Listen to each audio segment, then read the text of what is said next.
রক্তদান শিবির, চক্ষু পরীক্ষা শিবির এবং দুস্থদের মধ্যে শীতবস্ত্র বিলির মধ্য দিয়ে গঙ্গারামপুরের সূচনা হলো চেয়ারম্যান কাপ ফুটবল টুর্নামেন্টের। শুক্রবার দক্ষিণ দিনাজপুর জেলার গঙ্গারামপুর শহরের হাইস্কুল সংলগ্ন মাঠে চেয়ারম্যান কাপ ফুটবল টুর্নামেন্টের আয়োজন করে স্থানীয় একটি ক্লাব। ফুটবল টুর্নামেন্ট উপলক্ষে এদিন স্বেচ্ছায় রক্তদান শিবিরের আয়োজন করা হয়, যেখানে স্বেচ্ছায় রক্তদান করে প্রায় 50 জন, পাশাপাশি বিনামূল্যে চক্ষু পরীক্ষা শিবির এবং 400 জন দুস্থ মানুষদের মধ্যে তুলে দেওয়া হয় শীতবস্ত্র।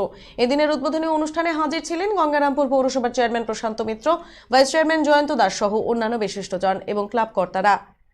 প্রসঙ্গত, যুব সমাজকে খেলাধুলার প্রতি আগ্রহী করে তুলতে প্রতি বছর ফুটবল টুর্নামেন্টের আয়োজন করে থাকে গঙ্গারামপুরের চৈতালি ক্লাব। সেই মতো এবারেও 8 দলীয় ফুটবল টুর্নামেন্টের আয়োজন করল ক্লাব কর্মকর্তারা।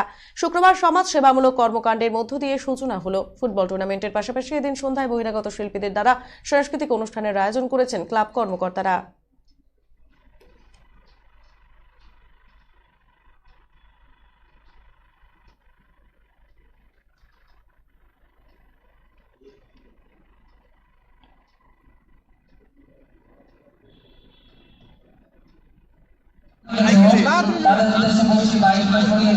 খেলাধুলা হচ্ছে